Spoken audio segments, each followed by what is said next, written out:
Sweet. All right, let's rock and roll. This will be the multi-variable wall panel and fabrication techniques. It's where you can make a random curtain panel. You can make it fall gradient. You can make it fall just about anything. I think I only focus on the randomized panel. And it could be, is it just glass or could it be anything? Oh, it's anything, yeah. Like in this case, it's kind of like a dry design metal panel, but there's nothing. I mean, it originally started out as glass. It was just glass panels inside of a curtain wall or a storefront that you want to colorize. And then it became, I got an email from Brandon Frank in Seattle, and he said something about some Amazon warehouse that they're doing that they needed random panels for, and I just happen to have like tilt-up precast panels, sandwich panels. So I gave him that file, and then there's a way to kind of randomize those to his liking. Let's see, the panel configurator and fabricator. I'm kind of using Dynamo Studio as a, not as a BIM tool.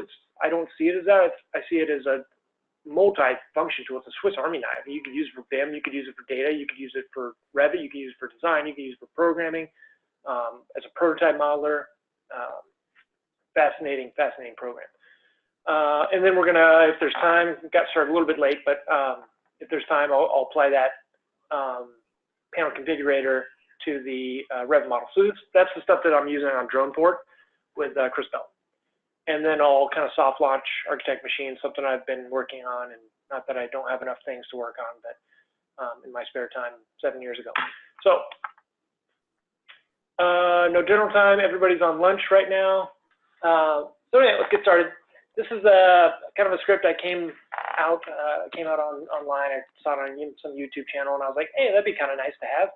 And then I used it, and I was like, this changes every single curtain panel, which is cool, but I need a little bit more control over that, so I wanted to improve it a little bit.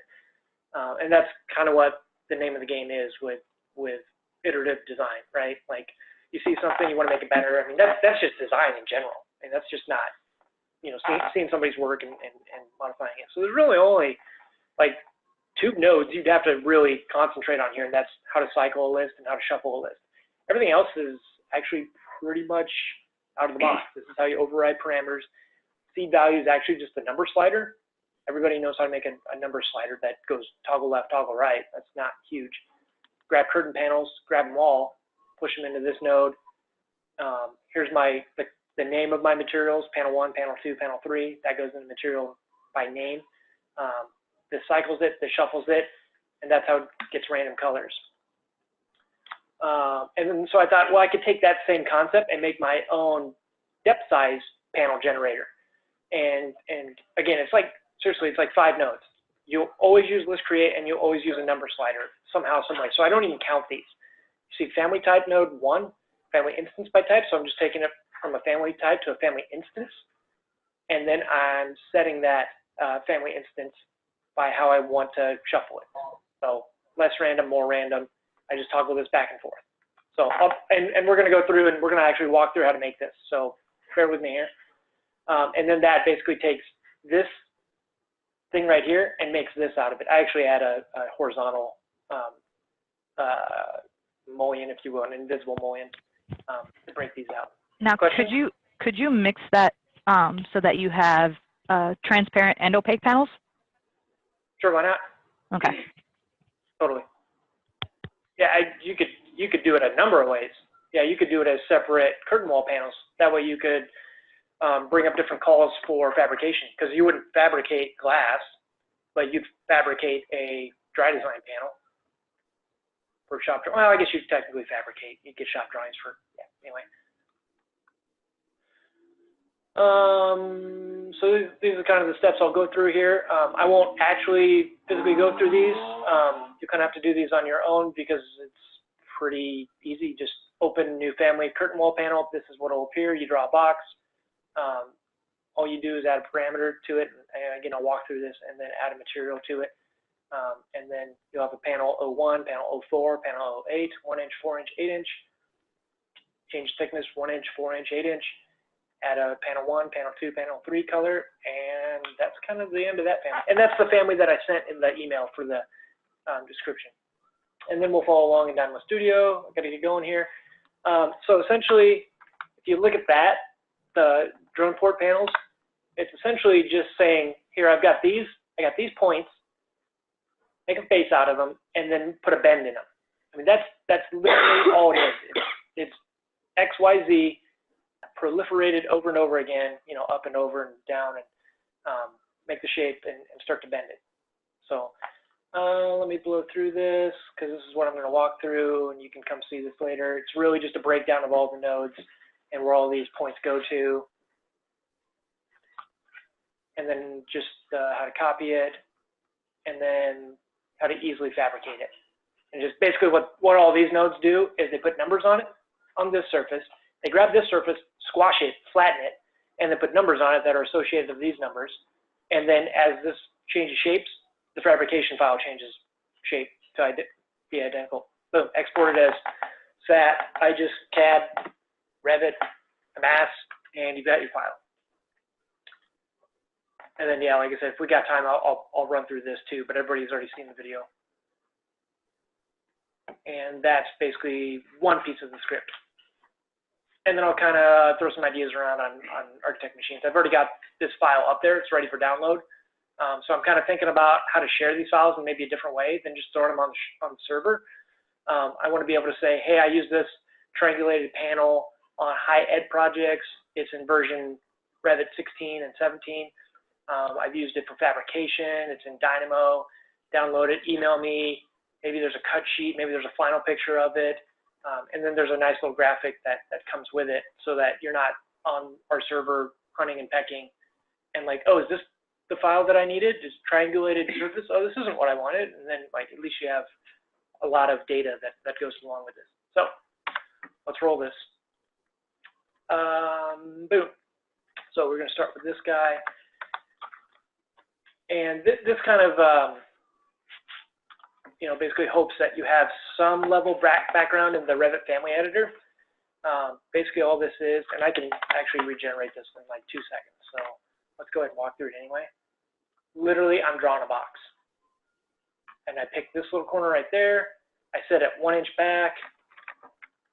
I want this to be 8 inches. This is where you start following along. That's it. And that's only going to go to a certain height. And by default, the curtain panel already has all these reference planes already in it. I'm just going to hit a line, grab that, block that to that. So no matter what height I make this, I don't have to have a parameter for it. It's already built into Revit. So I don't need a height parameter. I simply need a thickness parameter. And that's as simple as going from there to there. And then going up here and saying add parameter. I've already done it. I'm just going to, you know, hit add parameter, call it thickness, and make it a instance parameter. What is an instance parameter?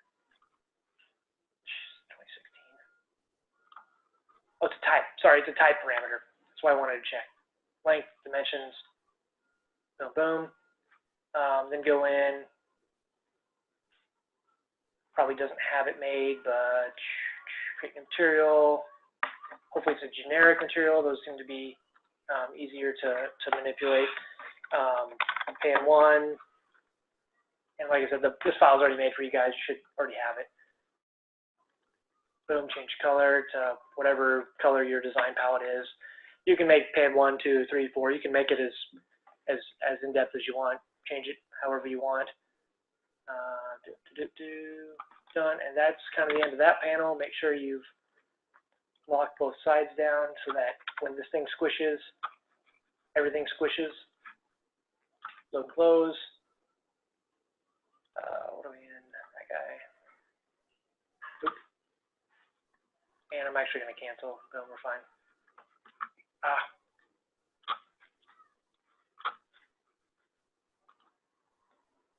All right. Let's see what we want to do here. I'm going to pull this off to the side real quick, and we're just going to purely stay in Dynamo. I'm going to rebuild that live by kind of cheating and looking at it. So categories. So what I did was right-click and just type in category, and it came up. I hit enter. Category. Hey, Ryan. So I'm going to, Could you also randomize the size of the panels in height? So maybe you wanted a shorter piece on the top rather than on the bottom? Oh, yeah. Along with the randomization of the panel thicknesses as well? Yeah. Okay. Yeah, absolutely. Yeah. Yeah. Well, yeah. I mean, you could do it at an angle if you wanted to. I mean, you could do just about anything. Oh, I need to zoom in, don't I? So you can type in like CUR, and it'll roll down to the curtain panels. There we are. And this is what's crazy about Dynamo is it's grabbing stuff I've never even knew you could grab. I mean, this is like crazy level. Like, look how low we are in the slider here, and like you can touch anything in the Revit model. Weird stuff, and it's awesome. So let's jump back up here. If I can spell, curtain panel, sweet. Okay. And then I'm not even gonna, I already know what the next thing is. I want to convert category into elements. I think this is something that's also all elements of category. Sometimes you have to type in a little bit deeper than you want to. All elements of category. This is something I've been waiting to kind of show people. Everybody gets kind of confused. Well, how do you know what string to string into? The super simple, easy trick. I need a category to touch a category. That's it. As long as this says category in the category, there are exceptions to this rule, but if you notice family type, block of family types, goes in family type, comes out family instance. Family instance needs to touch into a family instance. So if everybody's caught on to that, maybe, I don't know, it took me like a year to figure that out, I guess, but now I'm getting good at it. So that's kind of the secret. I want to override element set as opposed to element get parameter. I want to set parameter, not to get the two confused. And sometimes you have to type all the way in. There it is.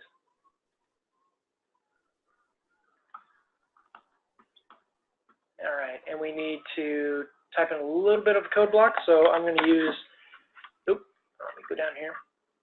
I'm not going to use bracket. I'm going to use squiggly bracket. And I'm going to say pan1. I could basically, because I'm typing in a string value. So another way to do this would, and I know it's going to give me an error, is to type in string and type in pan1. If I hit, once I complete this, this is quote unquote equivalent to, sorry, I can't really talk and do this at the same time. That's technically equivalent to doing something, come on now, yeah, as doing something like this and creating a list out of it, so on and so forth. But just for ease and keeping it minimal, that's what I'm using. So I need to grab material by name. Yeah. That's how fast my computer is. It's really slow today. It's just ridiculous. So what's the biggest difference between the squiggly bracket and the regular bracket? Is that just a function thing, or? So that's, yes, that's a syntax thing where if I have a set of string values, then that's what I use. But if I have, let's say, I'm not in a great file for this, but let's say I wanted to do an A value bracket of, okay, so you're specifying the coordinates or the actual dimensions of it. Yep. Okay. If I wanted to, let's see if this works or not. Perfect. I might go, well, yeah, see, I don't have a big enough list here for this to actually show you what I need to show you. This is a really short script. It's a really, really basic script. But yeah, so brackets will give you an instance inside of that list level, if you will. The list level being, I don't have a good example. No worries, I got what you're saying. Thanks. Yep. So here's the two list levels. There's really only one here, but this is a list level column, and this is a list level column. You can have 3, 4, 5, and that's what this whole thing is. If I want to use levels. Use levels does not mean Revit levels. This does not mean floor plans. This means column levels of data. I think some people have been getting lost on that. out in the world, not a DLR, but out in the world. Where was I? Tell you what, I'm just gonna. Okay, so we got our material name because my computer's just not fast enough today, and we want to cycle. Really? It's just gonna be one of those days. Shuffle should come out pretty quick. Hey, that worked. That's nice. I think I'm missing something there because I need. And you could use an integer slider. I've been kind of getting into the habit of using number slider, but now that I think about it, mostly everything I do is probably more integer slider. And double clicking on that, I can type in C value. That's how I made that. I can say 1 to 100 seems reasonable. That way I don't start at like 0.01 or 0.1 or whatever it starts at. Toss that guy in there. Let me find my list here. We need that to that. And we need to grab panel 1 once again. I could use a string value, but this technically is the same as a string value as long as you remember the quotes. And why are those 3 nodes up? That you've only used really, you probably only use like 5 nodes, and then that's it. Now, that's what that is. I'm going to hit run. All these things are going to shift. It's going to be awesome. Let me change the values. That might, there we go. Yeah, that might make sense because it was trying to override the same values on top of it, giving me a much more randomized look than before. I just keep messing around with this until I get something I like. Right shading. I mean, this would just take a ridiculous amount of time to do that in SketchUp. Like, what are we paying ourselves for? And this is where I get on my soapbox as I like sit back in my chair, like, what are we doing? Like, we can do some amazing things. We just need to start doing them.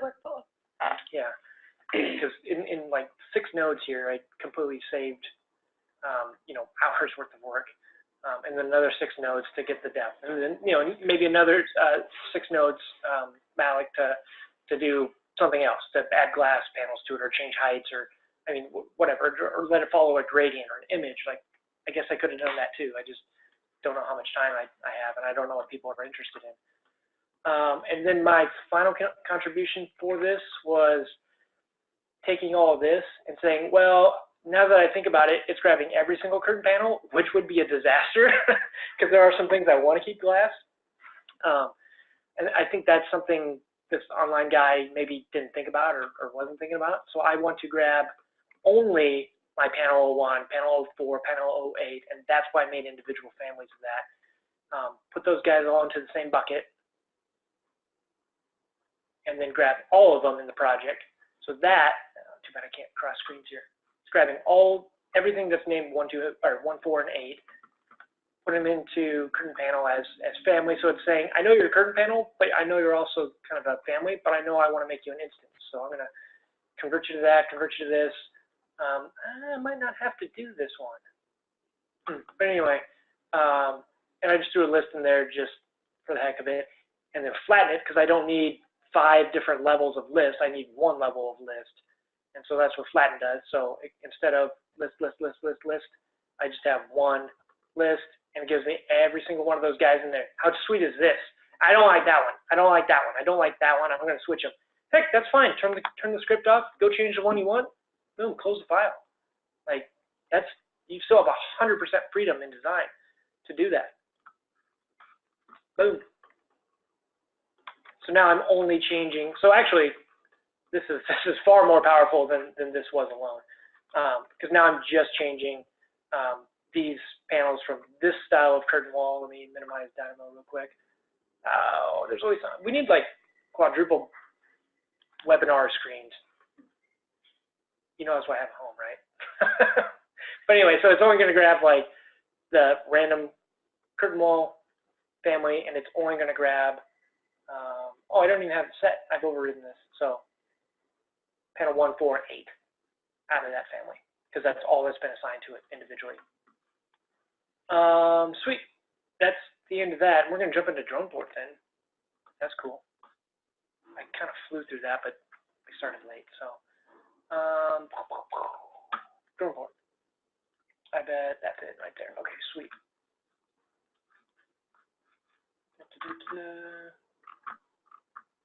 So this one looks complicated, and that's why I like it, because it's not. Once again, it's a rectangle with a midpoint. that's it. And so how do you make that in this family? And really, the whole brains of the operation are these nodes right here. This is the brains of it, and it's just 2 number nodes with very, very refined incremental steps. So it'll step in 0.25 increments, and this one will step in 1 point increments. But really, that's it. So I'll wait for everybody to fire up Dynamo Studio.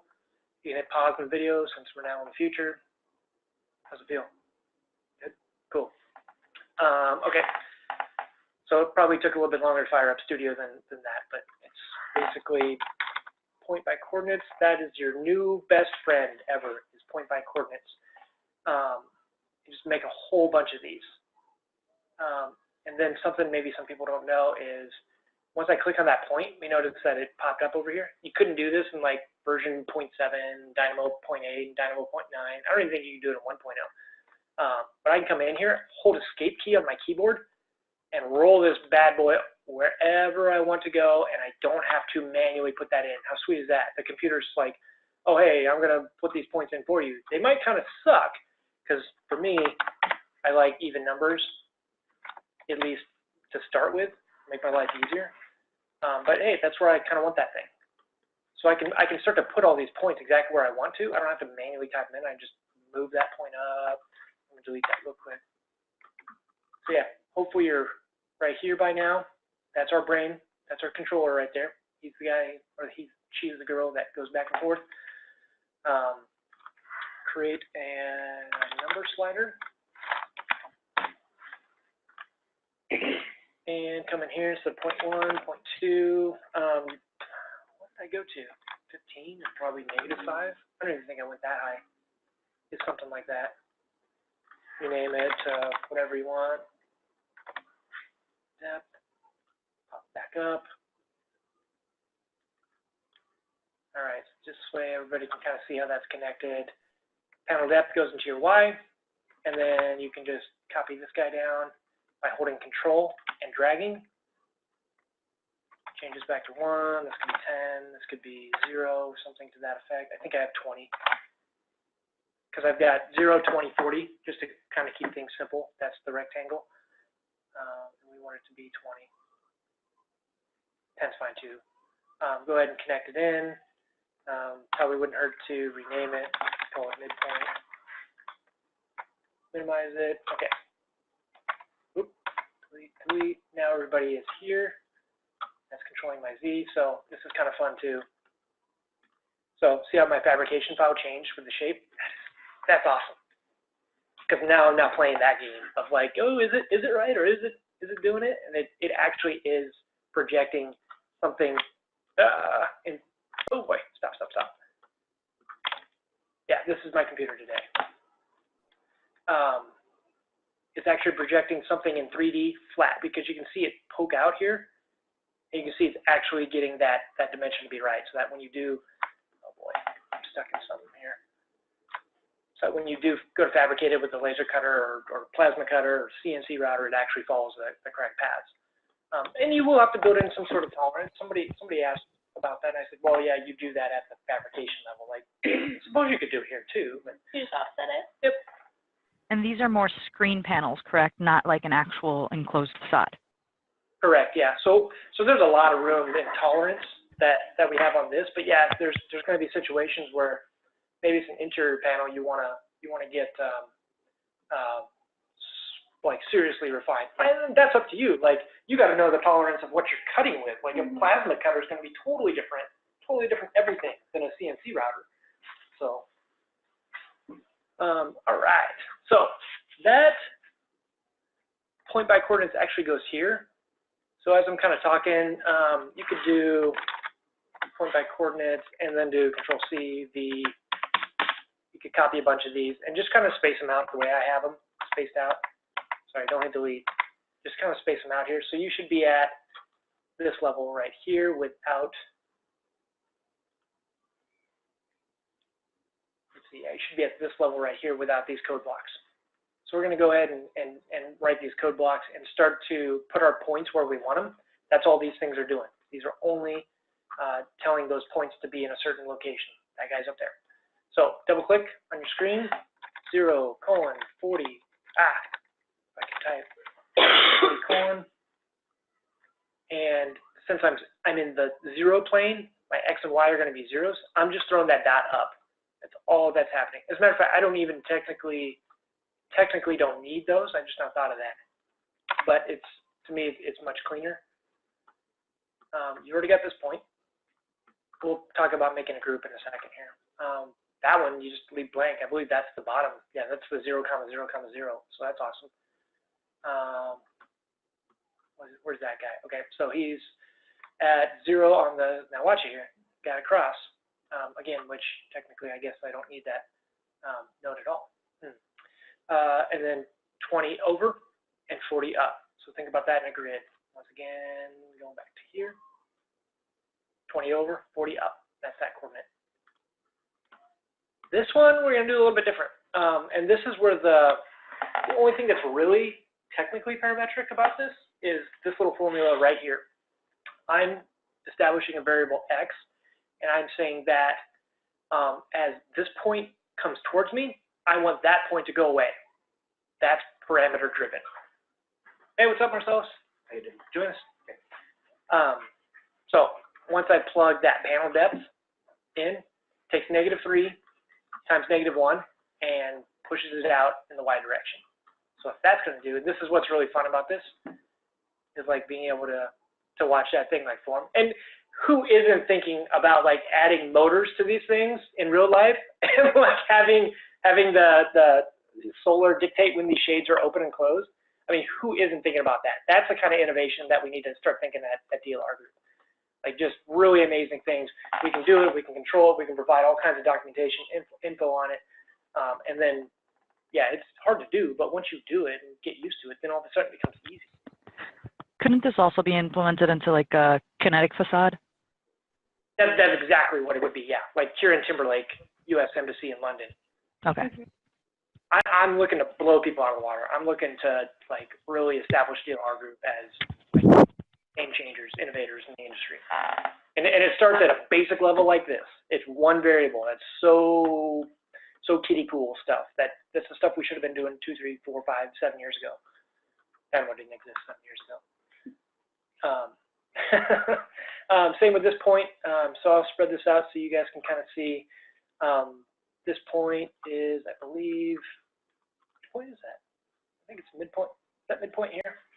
I don't know, but it doesn't matter. Just make sure your 0 goes to the y and the z and goes over 20. I think it's this point. It has to be this point because it's a 0z and a 0y. So they're in this plane. It's just 20 over in the x. X is this direction, I believe. I could be wrong. It doesn't matter. So at this point, everybody should be at this level.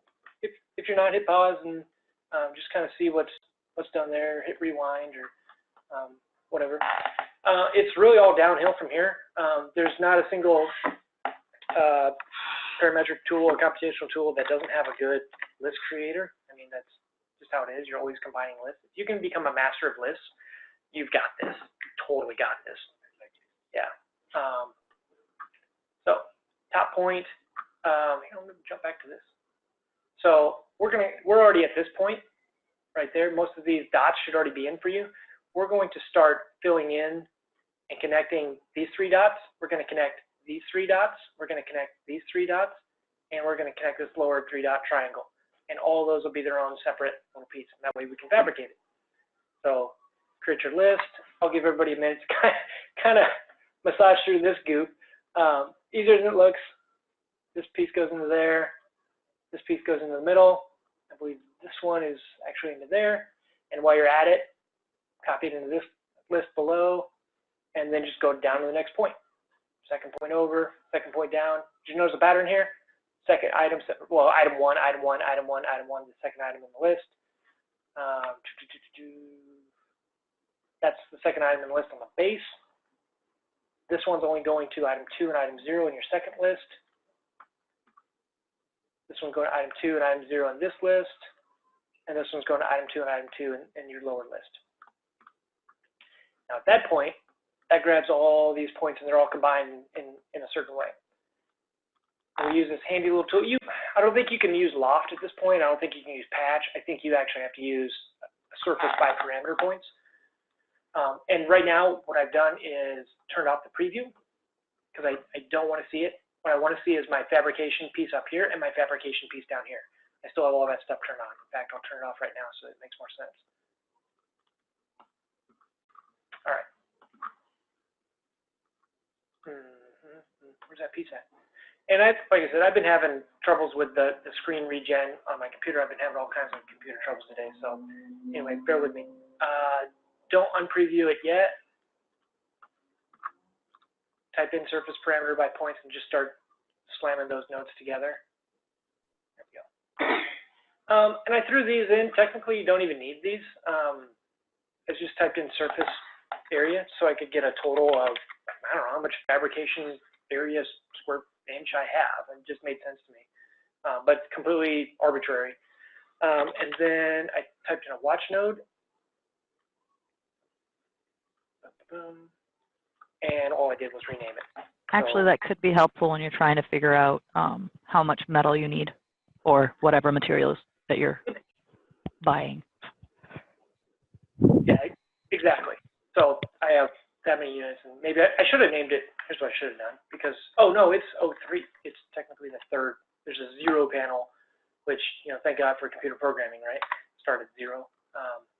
So there's the 0 panel, the 1 panel, 2 panel, 3 panel.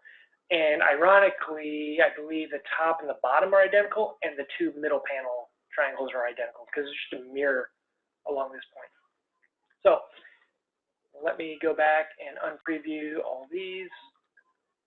And like I said, the preview must be like broken or something, because those should technically be turned. Oh, I see what happened. Now they should be off. Ah, there. Boom. Okay, this was overriding it. So once again, if you're a master of lists, you're going to have no problems with this software. Make a list, 4 examples, plug this guy, this guy, this guy, and this guy into it. That creates your surface. Hopefully everybody's here at this point where you have one of them. And then just type in flatten because you want to squash that list. Crushes it down from a bazillion different little points and levels into just those 4 surfaces. Push that into geometry translate. There's a couple different variants. I believe it's the first one that comes up where it gives me a geometry XYZ. I believe you can do this as a coordinate system, and you can do it on a plane, and you can do it on something else. Just raw code block. Oh yeah, I guess you could do it. Yeah, I guess you could do it that way too. And then all I'm doing is just shifting it over 20 each time. And I could do this. Actually, I could do this different too. I could create a list of these lists, and then just what am I saying? It would just duplicate itself over 20. So that's actually primed and ready to be coded, hard coded, as opposed to noting all the way down. But anyway. So another quick question for you. You're saying 20. Can that 20 be any unit that we want, whether it's inches or feet? Oh yeah. Or... Yep. Okay. So notice I created a whole new space. Maybe there's a door here that I need to slide around, or I can shift that down, and then the subsequent ones will be 40, 20, 20, 20. Still math. I mean, still all math based, so that's pretty simple. Even use size every other, or yeah. Oh, yeah, every nth value. Take every nth, yeah. Yeah, it's all math. I mean, that's all these things are. Is just moving. We're creating boxes of data, and that's really what we do as architects and engineers. We just kind of we're constantly, 3D, 4D, 5D, 6D boxes of data, and we're analyzing how they interact with each other. This room interacts with this room because there's a hierarchy between them, because there's an adjacency requirement, because it has this much equipment in it. Now I'm getting off track because it has nothing to do with panels, but that's one way to look at it. Okay. And for this, you are going to need the Dynamo Unfold package. I probably forgot to mention that anywhere. in anything, except for Architect Machines. That's where I mentioned it. Unfold. And I believe this is Mike Kirshner. He was at, or was it Michael Kokeli? That was at RTC last year. I think I met both of them. But anyway, grab Dynamo Unfold. Unfold. It basically throws in like a ton of nodes. And to be perfectly honest, absolutely, I followed a tutorial on how to do this. You guys all think I'm like smart or something. Hell no, I steal this stuff. Put my spin on it. Unfolding tessellate surfaces. Boom. So we're gonna go through this. Obviously, all this stuff was already wired up, but unfold list of surfaces. Pop that guy out. That's not right. That's what's tough. Unfold list of surfaces. There's so many nodes in all the packages that I have that it's getting tough to like filter through all of them and return. I think I need both of these actually, but yeah, and I did faces, but okay. Hopefully everybody else has this one by now, because that's like I said, that's kind of getting annoying where I'm typing in the whole name of the node and it's still not coming up, and they're working on that in Dynamo. So function apply, and I need 2 of these nodes, so I'm going to go Control C, Control V, or I can do hold Control on my keyboard and drag it over. That's pretty handy. Oh yeah, we need unfold pack.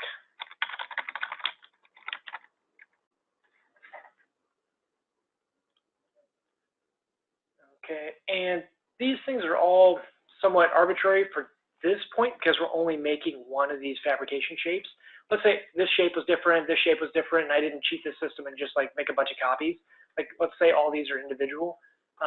You would create a list for all of those, so you didn't like copy this 800 times or copy this 800 times for your file, and just push it into this once, and it would create a bunch of these fabrication files, and then it would space them like 150 units by 25 units.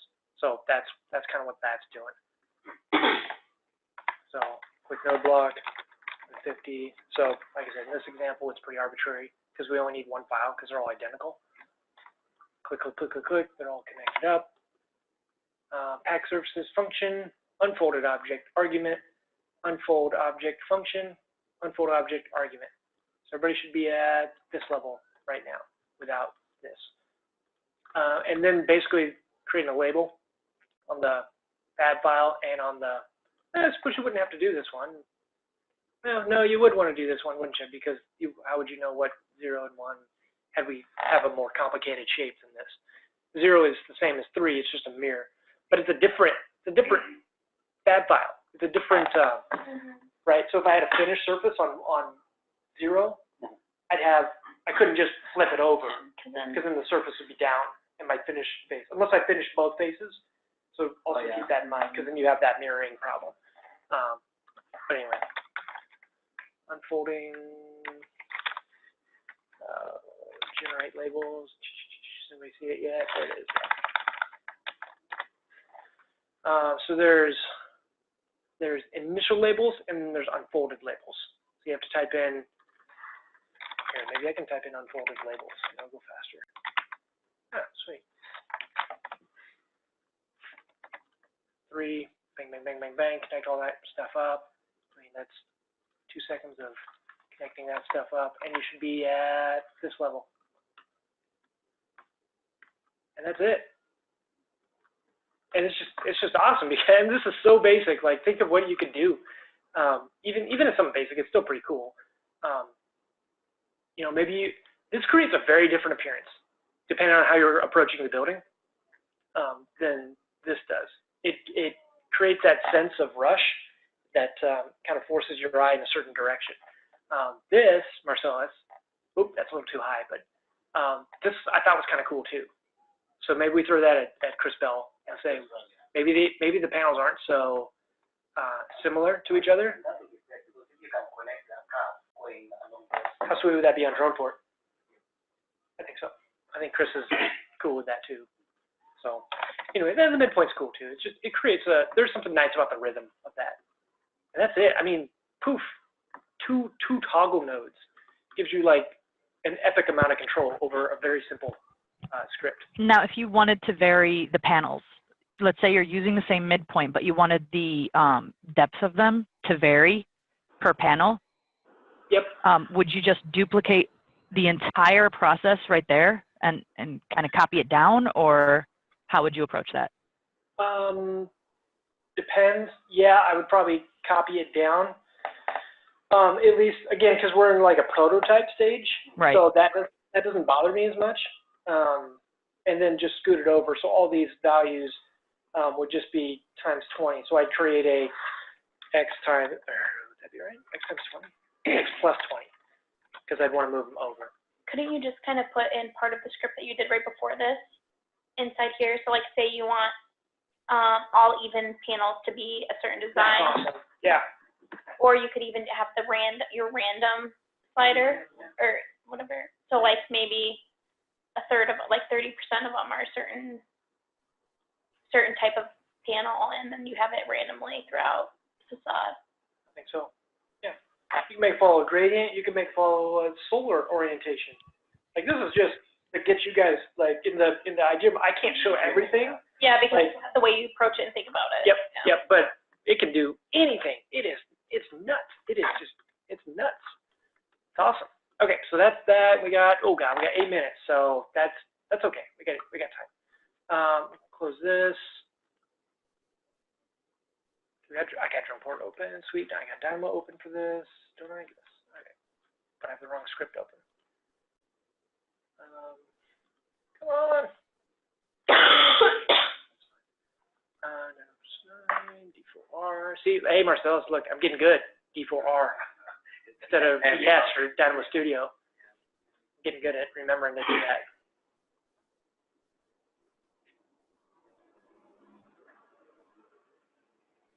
While that's loading, yeah, I can talk about this. So I've been developing this for a long time. I've got the Android apps that kind of go with this that have nothing to do with like models or anything, but it's something I was working on back in my youth. And I thought, hey, why don't we have something like this? I know I've shown it to all the BIM managers before, but wouldn't it be nice if we could start like posting these up here in a safe environment? Could be intranet, could be internet or intranet, but basically where I start making models, or if I say, hey, I need a model made, or does anybody have something? And I don't want to post on square one because that's just seems like it'll bog down square one. You have this model, you have that, and what's going on? I have no idea where anything is. I don't want to necessarily grab it on the server, and I can't search it, I can't filter it. It just sucks. So if I needed to look for something specific, and I just can't find it on BIM object or whatever. Kind of like a Revit library, but it's our Revit library, yeah, our Dynamo library, it's our Rhino library, it's our Grasshopper library. So I'm not searching the web for maybe something that exists. correct. At least I'll know it. But it's the same concept, right? Yep. So I'll click on that. Oh, hey, yeah, that is the script I want. At least I'll know, as opposed to like, I'm not even going to go to it, but you know, go on to the server and play this game. I don't even want to play this game right now. / Phoenix 202, and you know, if you're in Phoenix, Malik, it's super fast. But if you're in Des Moines, you're trying to get to the Phoenix server, it's a nightmare of like a 30-second wait. Which You mean you don't enjoy waiting 10 minutes before something pops up? Oh my God, no, I don't. Yeah. So anyway, I think this, and it can be sorted by project. So I want to see all the files I used on Droneport. We don't have that now. Like, are you kidding me? Like here, I want to see all the Revit families I used on Mary Lanning for healthcare, for a specific project that are in a file format I can use. Imagine this like populated with all kinds of medical equipment. Like I just download this whole freaking screen. I would. That's what Andrew Vanley was looking to having the insurance do. Have you talked to him about that? Oh, well, maybe he's on right now. No, I'll talk to him about that. Like it's done. You want to buy spec section? Cool, we'll do that too. It's kind of like Revit City, but like a little bit more on steroids. Obviously, it's only me up here, but maybe I'm searching for a certain tag, a certain category, or a certain practice area, hospitality, hotel rooms. Let's put all that stuff where it's like brain dead easy to search, and not just brain dead easy to search. gets to the point where maybe I see dimensions on it, so I know if it's going to fit without having to download it to begin with. That's a time saver. So anyway, I think the script is loaded, and we got like 2 seconds to do this. So prototyping in Dynamo Studio, it's an approach. It does create a bit of a problem. There isn't really a way for me to just like copy and paste it from Studio to Dynamo for Revit, but at least I know that it works, and I can rebuild it in the Revit version of it. So it'll be a little bit different. Nodes are a little bit different, but still should be okay here. Oops. All right. Where's my backside on this, Marcellus? That guy right there. Wow, I'm slow today. Boom. So I want to grab this face. Don't worry, this is in the video on YouTube, so if you want to see how to operate it, see if it breaks or not. Oh no, it works. Sweet. So now my panel generator works. In this case, oh, I don't have to set automatic. Let's just auto that. Ooh. So I'm getting instant design feedback. I'm not copying this a bazillion times in SketchUp and moving it over, or Revit for that matter. If I remember correctly, I've got a, oh, there it is. I want to change the depth on that just a little bit. We got time. We got time. Let me slam a couple more of these together so we can start to get a feel. So I've offset it to kind of miss that door, although it doesn't miss that door yet. So that'll be a fabrication issue. Bing. Oh, nice. Okay, no, that's actually good that it broke. Because FYI, sometimes things work, sometimes things don't. And then you gotta like problem solve and give them to work again. Let me think about this. So I've had some list problems in this. Where, there we go. Okay, so I have no idea why this keeps reversing on me, but if I take the list reverse out and bypass that node, everybody's okay. So I have no idea why this keeps bouncing back and forth between me needing to reverse the list, basically saying this one's 0, 1, 2, 3, 4, but this one is 15, 14, 13, 12, 11, or whatever panel number I have. So I need to start this at 0, 1, 2, 3, 4, and start this out at 0, 1, 2, 3, 4, and that's what this reverse was doing for me. But apparently it swapped and switched again, so whatever. And I'm off a little bit too. That's actually kind of cool. And sometimes you make cool mistakes, and you're like, I kind of like this thing going on here. You discover something. You discover something that you wouldn't have discovered before. Actually, I have a really good idea of what's going on there, but we got to roll through this. I believe I like grabbed the top plane. I believe I grabbed that plane. Let me try that again. I don't think I grabbed what I wanted to grab. I grabbed that. I believe I grabbed a bottom piece of some sort. Oh, that's probably why it's tilting. That flow plate doesn't go. Or something happened to the model. I think I might actually. Is that it? No, I think I know what happened here. I grabbed the wrong piece. Yeah, see, that's what I grabbed. Okay, Yeah, Anna's right. So it is right. Oh, okay. So it also depends on how you model. Yeah. And I'm not going to explain that because that is a joke. That is just nightmare levels of ridiculousness. So if I draw a wall from this point and draw it this way, and then I draw this wall starting at this point going this way, Revit actually says you've created 2 different ways of modeling that wall or something. I can't really explain it very well, but it's dumb. Hey, look, it's fixed.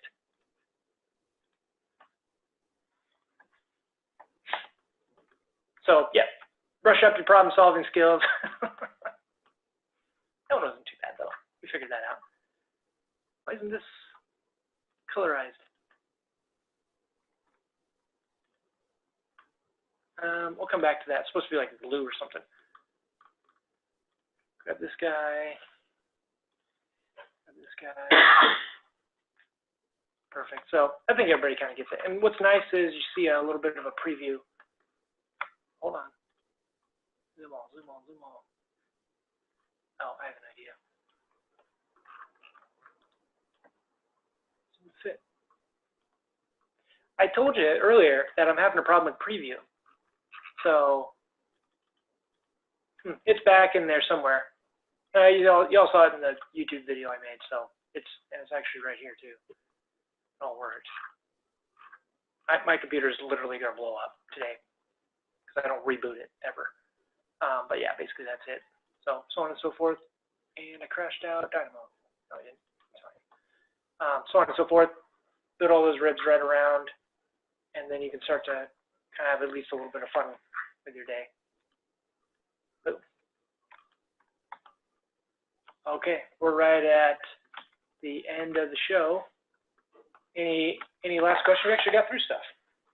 It's faster than I thought. Probably went way too fast, but it's there. Any last second questions?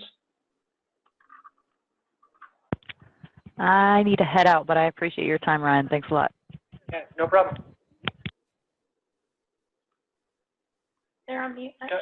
Oh yeah, but they muted themselves. Scott, you can unmute yourself, or maybe I need to unmute. What did I do? Scott, anything?